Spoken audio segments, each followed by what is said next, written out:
Hi, I'm Daniel Lucas, and welcome to Book 101 Review. Book 101 is all about the books that I read for the last 40 years. And today I have my special guest. He is the co founder and co executive director of Psychedelic Church, veteran and plant medicine facilitator, none other than Mr. Benjamin Moore. Welcome, Mr. Benjamin, on Book 101 Review. And can you please introduce more about yourself that I miss? Sure. Yeah. Thank you for the introduction. So, my name is Benjamin Moore, and I am a veteran who served in the United States Army for 10 years and found along my path that I had a much unresolved trauma starting from my childhood and leading into me joining the military and going through that experience led to me to be to a point of suicidality in my life where I thought I didn't have anything else to live for. And along that path, I was introduced to psychedelic medicine through the form of psilocybin mushrooms, and they saved my life. I worked with them for a few years and became very intimate in the experience of how that worked with myself. And I decided I wanted to help other people find a way to heal themselves from some of the things that they were going through using these sacred plants that are provided all over the earth. So I decided to set out on a journey and found a someone who would partner with me to help me do this, and we started a psychedelic church together called the Church of the Sacred Synthesis back in 2021. And since then, we've been providing ceremonies, um, yeah, personal one-to-one or small group ceremonies to individuals. And then also, I've been working with two providers of retreats who do a full um, curriculum that is preparation, retreat, and integration that helps people, again, move through the trauma and come back into themselves in their life in a much more meaningful way. And outside of just the facilitation and doing retreats, we also provide through the sacred synthesis, we provide access to sacraments and then education and community so people have a way to commune with one another and learn from each other, not just from a mentor-mentee perspective, but also peer-to-peer. And so, yeah, trying to usher in a new revolution of ways to heal, ways that we used to have thousands of years ago, where humans had access to whatever plants that they felt were useful to them. So, yeah, I've been very, very fortunate along this path to have the audacity to dive into things without fear of anyone stopping me, because this is something that's so very important to me that um, you know I can't accept no as an answer. So I just keep saying yes, and things are working out very well for me and my community. And thank you so much for sharing your knowledge and wisdom to the world, Mr. Benjamin. Thank Thank you. you. And today, let's talk about how veterans are working with psychedelics. So, tell us, Yeah, for sure. So many, go go ahead. ahead. For many veterans, the military mindset is about control and mission focus. How does the psychedelic experience, which often involves a surrender of control, help reframe their relationship with the ingrained identity? Sure. Wow, great question. Thank you so much for asking that. So yeah, with military training, similar to any, I would say, like militia force, so like police, firefighter, first responder, military, um, there is a deep indoctrination that occurs through the basic training process, and there's a very important reason for that, and that is so that when things are chaotic, the first instinct is to respond with focus around the mission and accomplishing that task that's been set in front of the person. And so, but through that training, oftentimes these individuals lose connection with their identity, with their true I am nature of who they are, and they become part of this whole machine, like a cog in the wheel. And what often happens is this relationship with the machine sets in motion a perspective of self-sacrifice, where we have to, in a way, harm ourselves to achieve the mission and to win, essentially. And what that does is it starts extracting from the being, the person, much of their life force. And it's a system that is not really created to give and to nurture. It's created to extract so that it can serve a bigger purpose. And I understand the perspective there, but what this does essentially is it's taking the important elements of who we are and how to take care of ourselves out of the mix. And what psychedelics does is it starts to reframe that perspective and enables one to see themselves as the most important element in that. And that doesn't mean that the mission or a focus is removed, but what it does is it shows the person that they have to take care of themselves first, primarily, so they can be the most effective at whatever the mission is.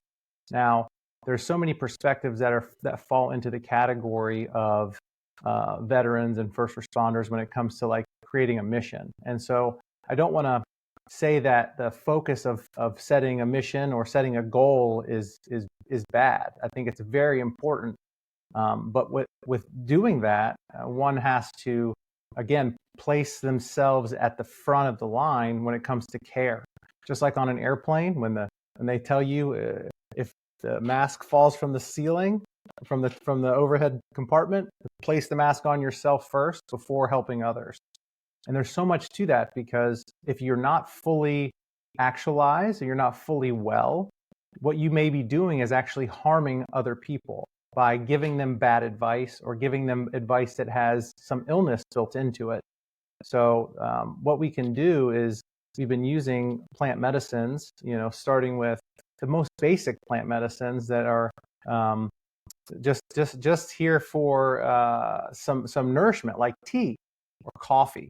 Those are plant medicines, and those can give us certain different insights and perspectives that we may not have, or all the way to the most prolific psychedelic plants like iboga or psilocybin mushrooms, or ayahuasca, which can completely disintegrate a perspective that we have and enable us to see truly an objective reality that's outside of our own ego or our own personal pattern, and so that we can actually be connected to this objective world that exists all around us, that sometimes we become insulated from due to trauma or due to other physical or emotional traumas that make us want to insulate and protect ourselves. So yeah, there's many different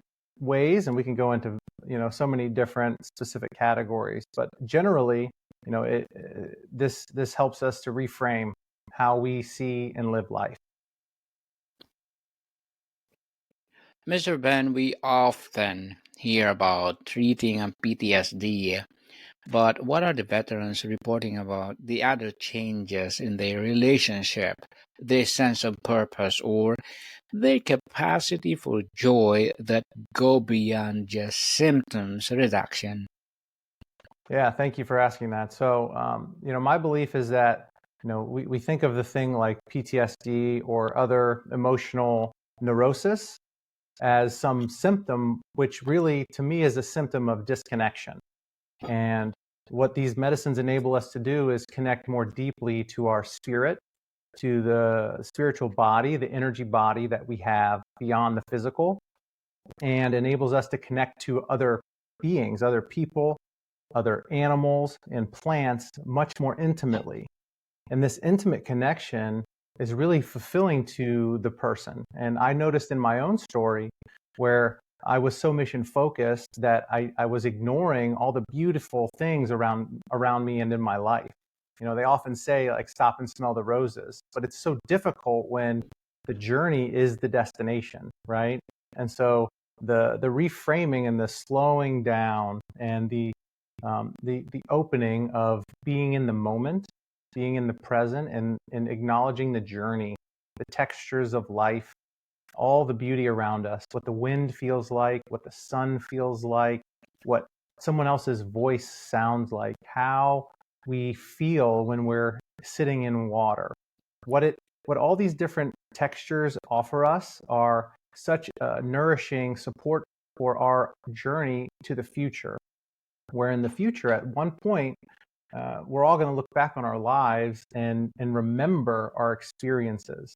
And we may just remember the goals if that's how our mind has been focused. But if we open and enable ourselves to receive all the gifts that have been given to us on this earth, then that memory is going to be filled with so much more texture and joy and happiness. And of course, there may be suffering and there may be uh, anger, frustration, but that's a welcome and beautiful part of this story. So not getting hung up on one perspective or another enables us to live in the moment, in the present. And so, I would just sum that up by saying that PTSD, again, it's to me it is a symptom of disconnection, and just like that, it causes disassociation from truth, and then we have to be focused on something very specific for self-protection. And so when we can remove that, we can be focused on the present moment, everything that's here, everything that's around us. Tune with the moment, people. So, what is the common motivation for a veteran to seek out this path? Is it typically a last resort after other treatments have failed, or are we seeing the shift where it's becoming a proactive choice for healing? Yes. So commonly with veterans, especially, it's become a last, mm, yeah, last ditch effort to save their life. And um, what I'm trying to do with our church, the Sacred Synthesis, is to enable a viewpoint that it doesn't have to be the last thing, the last option, right? We can begin to reconnect before this disconnection happens, before. People, I think Mr. Benjamin Moore is being disconnected. So while we're waiting for him, I'm inviting you to please do listen to my other podcast, people. My other podcast, because my abstract essay is already in fifth season, abstract poetry in second season, my book 101 review in fifth season too, comedy 101 in third season, and my food 101 in fifth season as well, geography 101 in fourth season, as well as my love letters, movie 101 review, and music 101. My baby podcast, Law 101, Mental Health 101, and Bible Verses 101. And of course, my Science 101 and Sex 101 in its second season. Please listen to them wherever you listen your podcast. And Mr. Benjamin, please do reconnect. While we're waiting again for him, I'm inviting you to please do grab a copy of my books or audiobooks. Please listen to them. Available on Audible. Please do listen to them because they're one of a kind and bestsellers on Audible. So let's see what are the books that I'm offering on Audible. They are Stand Tall, Stand Together, Breaking the Chains of Bullying, Book 101 Review Volume 3, Suggestions, and of course, Earth Fever, The Unraveling Climate, and Our Race to Restore Balance. Book 101 Review Volume 2 selected. Book 101 Review Volume 1 highly recommended. And Threads of Existence Weaving the Tapestry of Life. And Life is Too Short, a journey of discovery, fulfillment, and joy. Let's listen of the intro of Life is Too Short. The intro of Life is Too Short.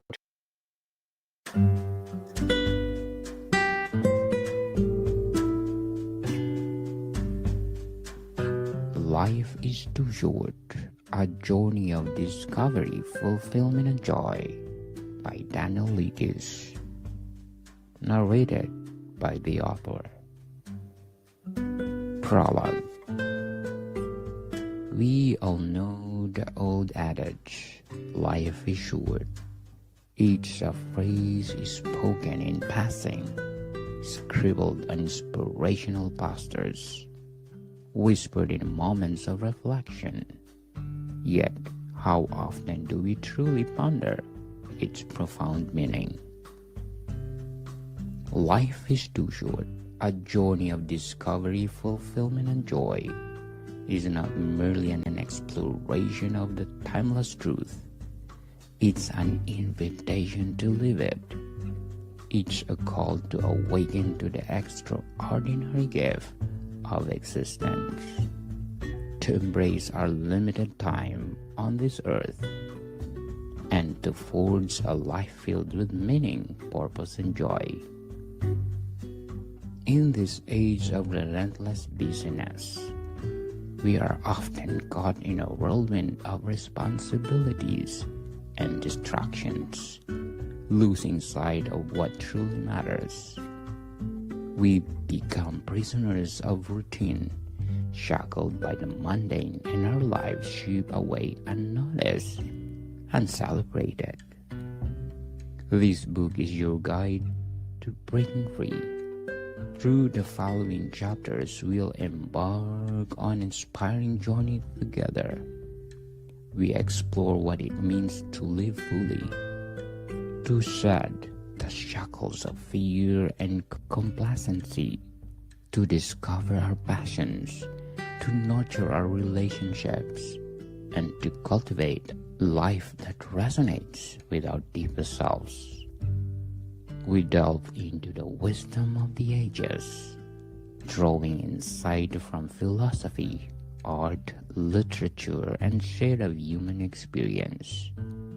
We'll hear from those who have faced life's brevity head-on and emerged with a renewed vigor for living. We'll uncover practical strategies to seize the day and enrich our lives in a ways both grand and subtle. Life is too short is a more than a statement. It's philosophy, a way of being. It's about making conscious choices, nurturing growth, embracing change, celebrating authenticity, and loving ambassadorly. Whether you find yourself at a crossroads, feeling stuck or lost, or simply in need of a gentle reminder to savor the fleeting moments, this book is your companion. It's a celebration of life richness, a challenge to live with intention, and a testament to the boundless potential with us all. So take this book in hand and step onto the path of discovery, fulfillment, and joy. After all, life is too short to be anything less than extraordinary.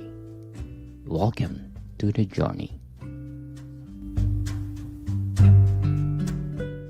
Yes, people, please listen to them. Grab your audiobooks file through Audible and Apple audiobooks. They are available. Thank you, and more to come, people. See you soon.